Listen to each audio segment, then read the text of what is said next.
This episode is brought to you by Soul Taker Fightwear, proud partners of the Jiu Jitsu Lou podcast. I recently had my own custom Jiu Jitsu Lou podcast gi designed by the team, complete with Soul Taker branding and my name embroidered on it, and I absolutely love it. If you're thinking about a custom gi for yourself, your academy, or your team, head over to Soul Taker Fightwear and start the conversation today. You're listening to the Jiu Jitsu Lou podcast, and I'm Lou Temlett. I know you're having a good day because either you've been on the mats considering getting on the mats, or maybe you're wanting to teach and support the community. I'm so happy you're here listening or watching this episode. Please don't tap out before the end. When you still want to improve your ground game, start training jiu-jitsu. I'd like to welcome Ben Johnston to my podcast. Hi, Ben. Hi, how are we doing? Good. How are you? Yeah, I'm great, thank you. It was nice to meet you in person at Core Jiu-Jitsu a month or so ago. I rarely get to meet people and then invite them on the show. It's normally the other way around. I kind of invite them on the show and then I go and train with them. But it was a fun round. It was a fun round. It was a great round. Very it was good. Very scrappy. We like it. We like it. You're tough. You're tough, Lou. You're tough. Thank you. I will take that credit. I was fishing for it. It was a Sunday morning open mat with Titus and Kerry over at Core Jiu-Jitsu in Kent. And it was a great round. Sunday mornings are such a great time to have scrappy rounds because, it was just the end of the week. You're preparing to start on a Monday. But you've got a story around meeting Titus some time ago. So let's start there. Yeah, why not? So before jiu-jitsu, Titus and I used to train Muay Thai together, and we trained sort of regularly. We were partnered up together, and then I kind of discovered the world of jiu-jitsu, and I was like, I like a bit of jiu-jitsu, and then I just kept whispering in his ear, "Hey Titus, you know what you should do? You should come and try some jiu-jitsu," and he was like, "Oh, I'll think about it." And then it was this, I'll think about it. And I just kept poking and prodding. And eventually like, "Oh, okay, Benji, I'll come and give it a go." And he did. And I think he kind of fell in love with it. So yeah, that's how we kind of started on our journey, I suppose. That's so good. The fact that you were persistent in the first place. Sometimes when someone says no, you kind of leave it and go, "Well, I won't keep kind of encouraging you." But it sounds like you were getting a lot out of jiu-jitsu, enough to encourage someone else to go along. Yeah, definitely. I mean, everyone that's probably watching this, everybody that started doing jiu-jitsu, you get that initial sort of like first few sessions in, you get that buzz and you're like, "Oh my God, it's like the greatest thing in the world." And I mean, it is, it's definitely well up there. But the hype is real, and it's just great to sort of. I love the enthusiasm you get from the people that first kind of start their journeys. It's really, really nice to see. Yeah, and actually having people around you that you can then encourage to start training. I need to kind of reach out to some of the school parents, I think, and get them starting training jiu-jitsu, because it's about being part of different communities.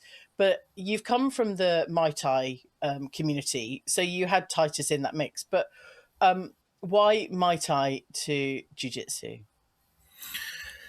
So I was doing I was in a bit of a mixed martial arts phase. And I was very, very keen to sort of discover a little bit more about jiu-jitsu, a little bit more about the ground game, a little bit more about transitions, submissions, escapes, and what have you. I was getting bored of getting armbarred all the time, or having my back taken and somebody choking me out. I was like, okay, what do I have to do to sort of improve upon this? And I looked up jiu-jitsu and I was like, yeah, hey, let's go and give it a go. Yeah. The more and more I speak to people, I had Molly Lindsay on the last episode, and she was also coming from kind of an MMA background and wanting to develop her ground game. But it seems a really convenient in. But I don't know much about Muay Thai. Is there anything that I need to know as a non-Muay Thai and MMA person that would benefit my jiu-jitsu? I suppose if you want to go to more of a self-defense perspective, jiu-jitsu, I think, and Muay Thai, MMA, it all kind of ties in. Yeah, especially with like the jiu-jitsu stand-up game. I think it's good. It's very specific to help build up a strong base for self-defense. Even not just self-defense, but mixed martial arts as well. Yeah. You always get this argument like, what's better for self-defense, MMA, Muay Thai, jiu-jitsu?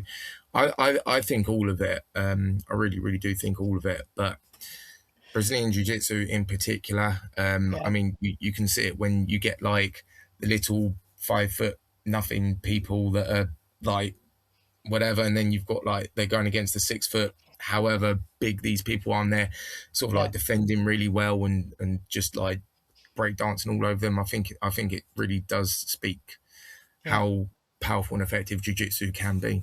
Yeah, I've got it. The reason why I smiled, if anyone's watching this, when you say kind of helpful for self-defense, I'm running.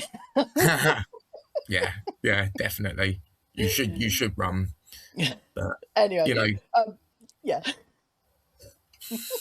Sorry, Ben. No, I have these thoughts, and sometimes, guests like you are in a flow, and I don't want to like kind of chirp in with a quip that is probably not very valuable.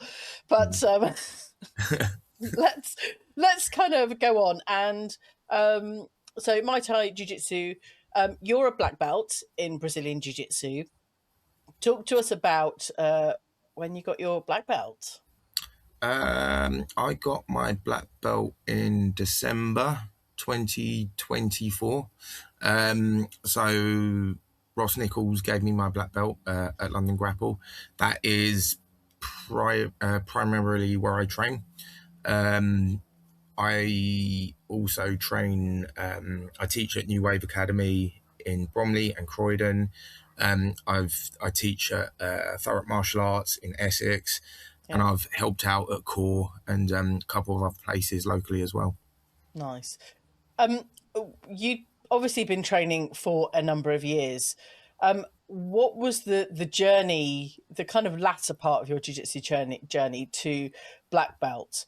Was it a surprise? What was the narrative, and how were you feeling? Oh God, I could honestly, I could go on for days about this. So I'll try and keep it as short as I can. So initially we were under a loose affiliate to Gracie Barra, and that was from white belt to blue belt to purple belt to brown belt. And then jiu-jitsu politics. I'm not going to really go into it, but I felt like I needed a little bit more. I was at the time from blue belt to brown belt, or from blue belt to black belt. Even I was running my own academy for that time, and I felt like I was only getting so much at the time from that side of things. I was like, okay, I really wanted to sort of like step up my game and step up my my skill set. I wanted to push myself. I wanted to learn more. And I've kind of been in touch with Ross and London Grapple for like on and off for a couple of years. So I had a chat with Ross, and he was like, yeah, you know, I'll grade you, I'll look after you. And I think in the space of about 6 months, June 24, into the December there, I felt everything just expand, like my knowledge for jiu-jitsu, my understanding, my skill set in particular. And and when he rewarded me that belt, it didn't feel real. It still doesn't feel real to this day sometimes. But you know, I think sometimes you just have to sit there and just remember, count your blessings, and just remember how fortunate and how lucky I was to sort of grind through those years of like sort of tough times on the mats, tough times off the mats, and Yeah. it just came to that moment, and it was absolutely phenomenal. Yeah. Oh, amazing. I love hearing such stories. But what I want to focus on is your upskilling, the kind of skill level development. When any of us change clubs or kind of move around for whether it's work or personal, whatever it happens to be, there can often feel like a shift in our maybe gap of knowledge and ability to increase what we're capable of. Yeah. What do you think was kind of the biggest growth for you in that 6 months? I learned that jiu-jitsu isn't one-dimensional. I learned that it's 5-dimensional. Yeah. That's best. I was learning a lot more sort of, how do I put this? Like there's more than just like, and I'm not gonna sit here and crap on the fundamentals. I think fundamentals are important, but Yeah. I saw a new way of like doing fundamentals, new ways of like learning systems, doing systems, and Yeah. introduced into a bit of like the eco training as well, if you like. And I just saw this whole new like realization, this whole new world just appeared in Yeah. front of me. I was like, okay, so this is jiu-jitsu, is it? Cool, let's do it. Yeah. I think it's really exciting just having that kind of mind expansion, just the kind of way that we can see things in a different way, Yes, just by not even adjusting massively, but having a different perspective, because we all have our own realities. We can kind of slice and dice life in any way that we want, but everybody has a slightly different reality, and there's no right or wrong. It just is. that's it. But having that mind, your mind kind of open to, I guess, a new raft of possibility in jiu-jitsu is quite Absolutely. enlightening. Yeah.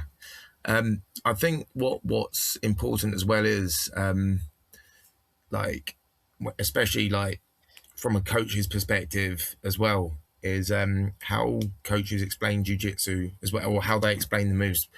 And it's not just like, here's how you do guard into arm bar. It's just like, okay, right, I've got to break the posture, I've got to secure this arm, Yeah. I've got to hide this, that's going to make the arm harder that's going to disable him from doing this. And it's just, I think the more sort of logic you put behind the move, the more the students understand, and the more like the sort of better they're going to perform the move, if that makes sense. Yeah, it Yeah. completely makes sense. And my mind's now gone back to my kind of business side of things, and where you ask why, but you ask why 5 times. And Yeah. I think that context for Brazilian Jiu-Jitsu frames it, because you're dealing with posture, you're dealing with angles, you're dealing with all those other things. And that's why a particular technique or a system will work, because of Yeah. all those factors. Yeah, it's Yeah. good. It's good.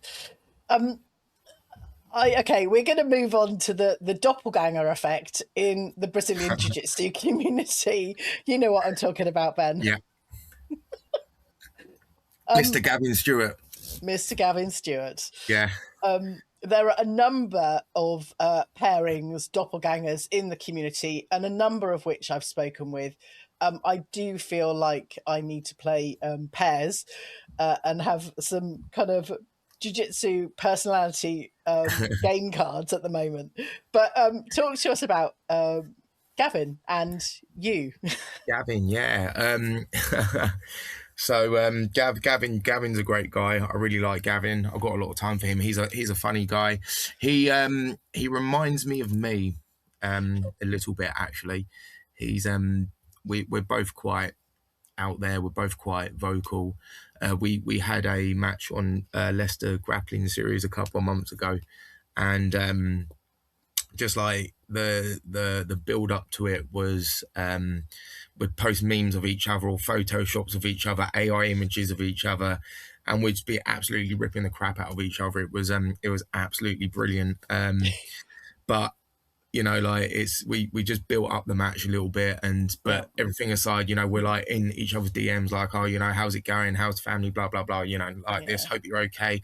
How's the shoulder, etc., etc. You know, so it's all love. He's a good guy. I've trained over there at 10th Planet Banbury a couple of years back. Really good vibe there actually. So if anyone's ever in Banbury, you know, feel free to pop over and see Gavin. I know for a fact he'd be more than happy to open the doors to anybody. So he's a wicked guy. And Ben gives you permission for that. Gavin, you're listening to us.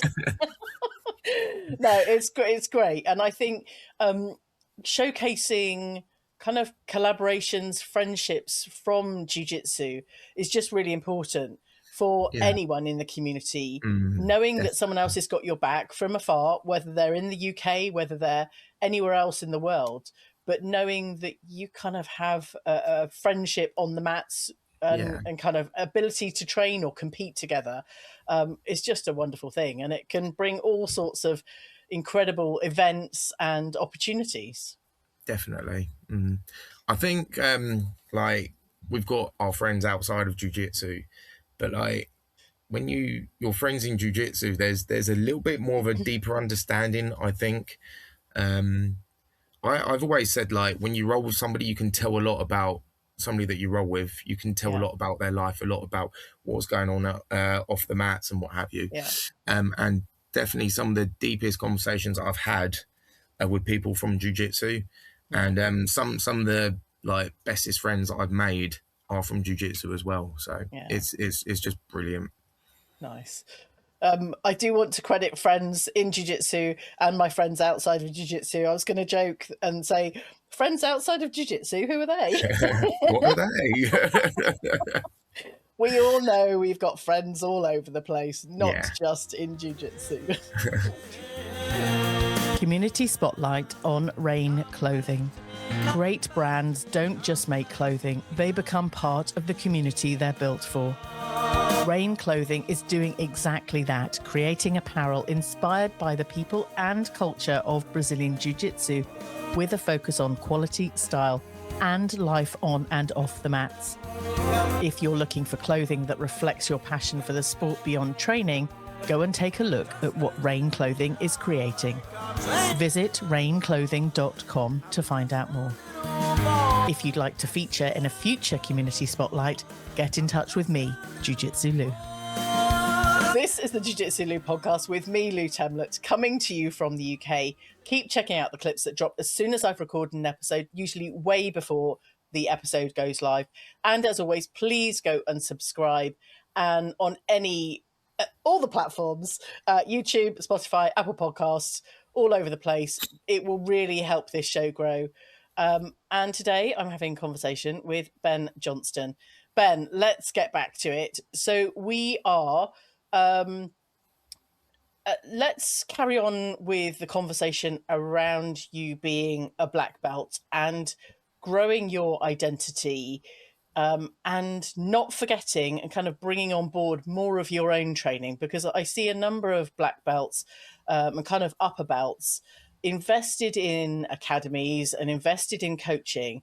But my question is, are they still continuing their own training journey? Talk to us about your journey. It's an interesting question. I think jiu-jitsu is still a young sport, and I think it's limitless. And I respect people getting their black belts, opening their own academies and carrying on, like, you know, doing their thing. For me personally, I felt like that when I got my black belt, it was literally just a start. Like they say, you know, you get your white belt and then, you know, you're like kind of a fish out of water. Then you get your blue belt and you start to understand things. That's all absolute rubbish. Like, it's when I got my black belt, I realized that everything I learned up to that point was a lie.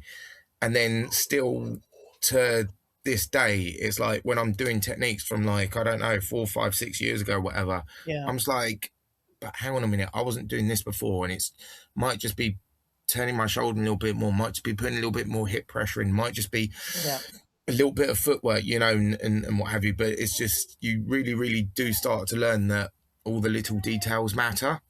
And I think that's something that people, or like some people don't realize, that there's so much more to it than just getting your black belt. It's not the end of the journey. It is literally the start.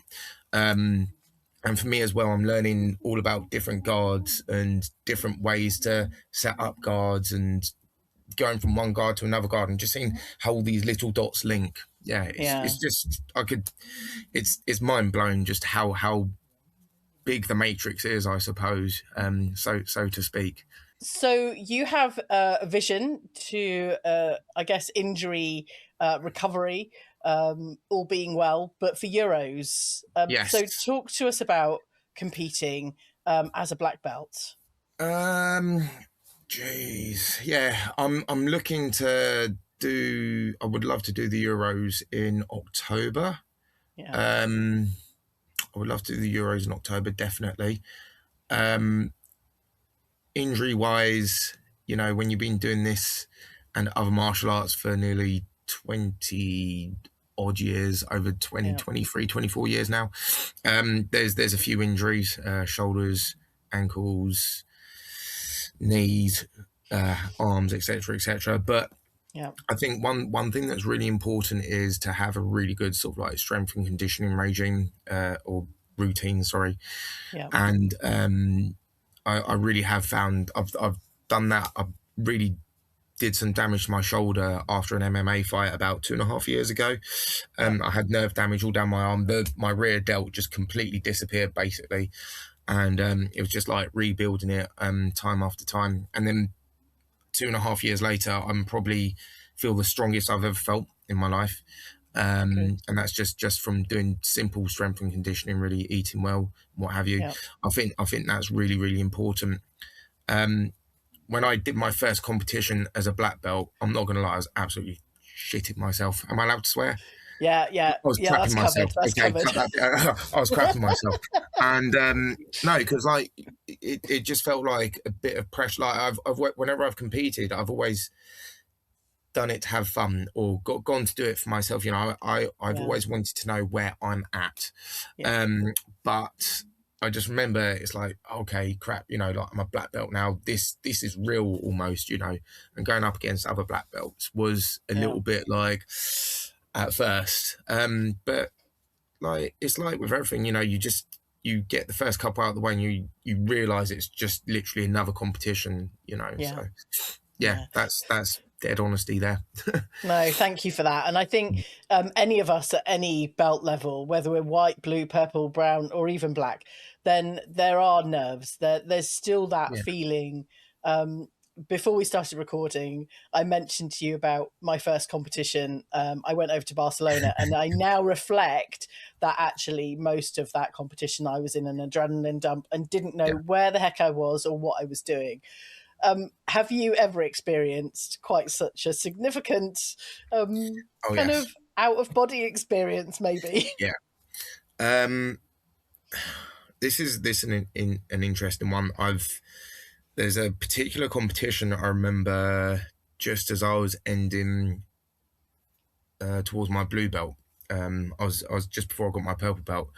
It was some Southend competition in Essex, and I was like, I felt really confident. I was really, really strong, ready to go. Warmed up, I was ready to go.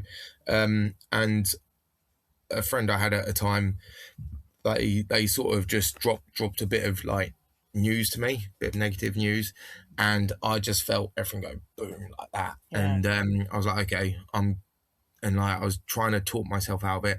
I ended up competing basically on a massive adrenaline dump, and the first couple of minutes of the match went really well, but then it went off the mat, and like mentally at that point, like my brain just went, and then I was just tired after that, and it really, really hit me hard.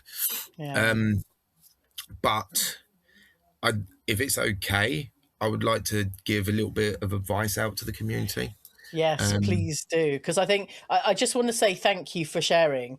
And I think it's kind of protecting ourselves in some way, certainly if we've got big events. Yeah, But any advice for any of mm, us is absolutely welcome. cool. Like the adrenaline dumps are real. They are real, and I think for me personally, I've always the big thing you see a lot of people doing is, oh, they look at their thing on Smooth Comp and they go to look to see who they're fighting. It's just like, I find that really counterproductive. I think if you go in with your skill set, you've got to trust your skill set. You've got to trust everything you do. You've got to trust your coaches. Most importantly, I think if you trust yourself, then the adrenaline dumps don't come. I think if you keep it up here Yeah, mentally, that yeah, I've got this, win, lose or draw, I'm gonna go and give this person hell, you know. yeah, Um, I and just treat it like a normal sparring match as well. Don't be like, oh my god, you know, it's the local competition. I've got to win gold. Just go and have yeah, fun as well. Don't think about everyone around you. At the end of the day, yeah, there's three people on the mat. There's you, there's the person that you're going against, and there's the referee. And I think if you can compartmentalize that into a box and yeah. just go in there with your skill set, I think you'll be fine, and treat it like a sparring match, a hard spar. Nice. Yeah, I've got that, but I just want to ask for a little bit further advice go for it. around trust, because I feel like you've mentioned it, and we can all kind of go, yeah, that's not. How do I trust my own ability? And I know this Mm, is around kind of self-esteem yeah, and all of those things, but is there anything that any of us can do to have that knowledge, trust, yeah. self-esteem, and kind of boost it up a bit from your perspective? From absolutely. I think obviously a lot of it's nice to know you're doing well on the mats in your own gym, and hopefully, I'd like to hope coaches are saying, "Oh yeah, like Lou, you're worthy of going to competition. Go and do competition. That's great." So you got everything going on Yeah, on the mats. That's great. I think a lot of preparation is also in your outside world, off the mats. Making sure you're eating well, drinking well, yeah, looking after yourself. I think that's really big. Self esteem. I'm going to say it like I did. I did Polaris last year, and I was just like, that really the nerves were about 2 weeks before the match. They were in my yeah, belly, and then it got to like the week before, and I was like, oh, I'm not getting rid of this. So I looked at myself in the mirror every day, and I was just like, you can do this, you will do this. Little things like looking in the mirror, yeah, meditations, positive affirmations, and like I think that's really, really good for jujitsu, and especially if you're competing, like your positive yeah, affirmations. You've got to almost, even if you don't believe it, you've got to convince yourself you're going to do it, and convince yourself, yeah, you're going to give it your best. yeah, But not just like for jujitsu, but I think generally, like everyone's mental health, we should be doing that anyway, because yeah, the world isn't always a nice place. So sometimes you've just got to convince yourself that it is. Yeah. yeah. Thank you for that. And it reminds me of the conversation I had with Petra Russell. So, whilst when this episode goes out, this event will have happened, she is competing on the Mighty Dames, which is on the 20th of June, which will have happened. But she secured her place, kind of reaching out to Tori O'Neill Strong. And but Petra on her episode spoke about, you know, being really positive, knowing herself, knowing her that she's capable. And I have to go back and listen again because I did write some notes, a kind of mantra that helped her. And she's Mm. ranked number 4 blue belt female in the Yeah. world. Yeah. And if the likes of you and the likes of her can achieve things, whatever it happens to be, with this mindset and action, I think, why not? I think we've all Yeah, got to give it a go. absolutely. Absolutely. Do it. Do it. It's so good. Okay, so we've talked about adrenaline dump. Your Instagram account. is BJJ _ assassin _ BJJ, but why? Okay, so it's a mixture of a few things. BJJ, my initials, Benjamin Jason Johnston. How ironic is that? I know Underscore it was meant to assassin. be. It was meant to It be. was meant to be, right? It was meant to Why be. did you not start BJJ before Muay Thai? Is my Oh, question to you. I know, right? The signs were there. They were there. I left it a little bit too late, I think. But the assassin part, I'm a massive geek, nerd or whatever. Really, I'm quite good at hiding it, but No, you're I not. I'm not. I'm terrible. Anybody The that knows me, geeks that are are geeks and kind of know about stuff, we can spot you a mile off. It's okay. yeah, absolutely. I'm thankful for that. There's a series of games called Assassin's Creed, which I'm absolutely obsessed with.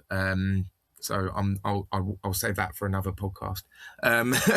But the Assassins bit is just a bit of a homage to that, and then _ BJJ Brazilian Jiu Jitsu. It's just like a little bit of me thrown into the whole Instagram, the whole name tag, whatever it is. Yeah, I love it. I think it's just reminded me of a name that I acquired when I was at university. I used to play hockey for the university and used to be quite kind of vicious, but I was quite friendly, and I managed to kind of people to assume, because I kept saying hello to them, that my surname was High, as in hello, and obviously it wasn't. But I think the kind of branding and the styling around personalities in jiu-jitsu is quite important as well. Yeah, definitely. It can make some people stand out, definitely. Absolutely. Ben, what else would you like to talk about? Because we've been really efficient in our conversation. It's been great. and I feel like there's more to chat about. I'm gonna draw this one out for another few minutes. What else do you want to talk about? Oh man, what can we talk about? Should we talk about the future? Let's do gi and nogi, yes, and then talk let's about do the future. Nogi. Yeah, okay. Yeah. Because we had a nogi round, which was quite fun. Should we have a gi round next time we see each other? Should we do a gi round? I think that'd be great. Okay, so gi and nogi. I like the gi. I respect the gi. I spent most of my jiu-jitsu career doing gi, and then when I started training with the guys at London Grapple, it was a bit 50-50, and I I think this year I've probably put the gi on 2 or 3 times maybe. Yeah. It's just like I learned a lot in the gi, and I really enjoy it, and I'm not saying I'll never do gi again. Like I enjoy the gi. I made this analogy the other day to somebody, and they're like, "What's better, gi or no gi?" And I said, "It's like what's better, like K1 kickboxing or Muay Thai? They're basically the same thing, with slight different, ever such slight differences. And it's the same with gi and no gi. Like I haven't got my grips in the no gi, or I haven't got the grips of the gi, sorry, but I've got my grips like on the body and whatever have you, and." I just think they're kind of the same but different, and it's just interesting playing around with the different ways of controlling your partner. Obviously, there's some submissions I can't do in the gi, which I can do in the no gi and what have you. So it's fun. It's fun to play around with that as well. Yeah. And I find personally the no gi rounds are a lot scrappier. They're a lot higher pace. And I like the chaos of it, I suppose, because you have to think a little bit more on the spot. Whereas, like, if I've got you in the gi and I'm on your back, and I've got your lapel here and I've got your leg here. If I'm bow and arrowing, for example, I think there's a lot of control there. Whereas if I tried to do that in no gi, you'd probably rip my hand off and you'd turn around and God knows what else you'd do. And thank you for sharing that, because I think the journey of some of us, where we've trained primarily in the gi, maybe at the start of our jiu-jitsu journey, it gives a level of respect, because that there's more to learn. There's more complexity, it feels, in the gi, and I like both. I think Yeah. that they give different rounds, different people. There may be some people that I would prefer a gi round or a no gi round, but yeah, Yeah. I think it's all up for discussion, and that's fair. I also want to double back on some of the injuries you mentioned earlier, because it struck me that you didn't mention fingers. Now, I think I've had two Okay. broken fingers in my Yeah. jiu-jitsu journey, but it didn't seem to actually feature in your black belt injuries. Why? Yeah. Let's talk about fingers. Fingers and toes. Let's talk about toes as well, right? Have you broken any toes yet? Not that I know of. Yeah. Like I actually broke this finger a few years ago, and I just taped it up and carried on. And I Yeah, actually did this one about 2 months ago as well, and just like tape it up and carry on. yeah, Yeah, fingers suck, and like especially when you're trying to grip the geese. Like I found myself kind of gripping like this yeah. rather than this. Yeah, and it wasn't great. No, Um, thank you. I wanted to just clarify the fact that you did have finger injuries and yeah. you weren't Oh, just kind of skirting over it. Because I'm going, why, as a blue belt, do I have two broken fingers?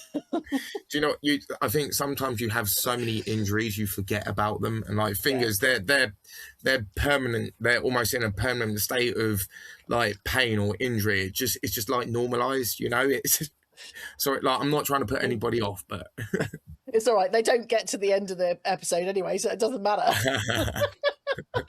No, that's cool. I also remember like someone gripping me, and I feel like my thumb joint's a bit out of place.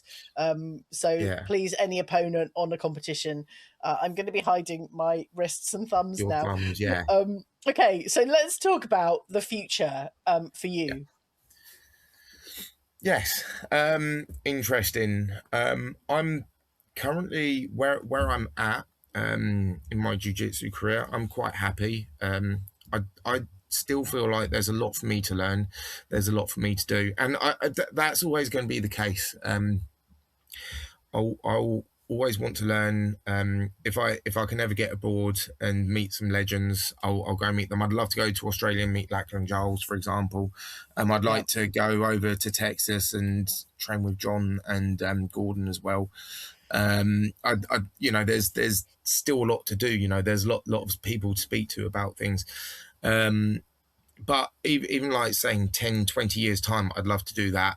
But right now I'm happy teaching, coaching, carrying on building up as much knowledge as I can. yeah, Will I open my own place again at some point? Maybe. It's not it's not at the top of my priority list right now. There's life going on, and I'm quite enjoying life as well. Couple of holidays would be nice as well. So we'll look at that, and then at some point I would like to sort of do that. Competition wise, yeah, I'm aiming for the Euros in October. I'll see if there are any super fights as well. I'm always game for a super fight. Gavin, if you're watching this, you owe me a rematch. You owe me a rematch, so I'm up for that. Henry Pike as well. You owe me a rematch. And there's you're calling them out now, aren't you? there's a couple of other names, but I'm not that friendly with them, so I won't call them out. Yeah, okay, good. But yeah, No. just it's anything could happen tomorrow, right? So Yeah, yeah, let's grateful see. for today. Yeah, That's where we absolutely. are. Let's just yeah, carry on as we are, I think. That's good. It's good. I love it when you say holidays. Now I know you don't just mean a holiday, because who in jiu-jitsu has a holiday without training Exactly right. Yeah. jiu-jitsu? Tell my kids that. You're always going to take a rash guard and a pair of shorts with you, bare minimum. And my mouth guard fell in. Oh, the finger tape fell in. Love it. Okay, here's to more jiu-jitsu holidays. Absolutely. Let's do it. Ben, how we've mentioned your Instagram account, but if anyone has got to the end and they haven't remembered your Instagram account, Yeah. how can people follow your journey? Yeah, if people want to follow my journey, just look me up on Instagram, BJJ_assassin_BJJ. That's me. I post jiu-jitsu stuff, I post family stuff, I post really bad memes, and I post some really bad dad jokes as well. So if that's your sort of thing, please follow me. Nice one. Ben, looking forward to our next gi round. Definitely. I can't wait. Thanks so much. If you got this far, thank you so much. And thank you for telling your friends about this show. As soon as this episode ends, I'd really appreciate you going to subscribe on whichever platform you listen and watch. Catch you again on the next episode of the Jiu Jitsu Lou podcast.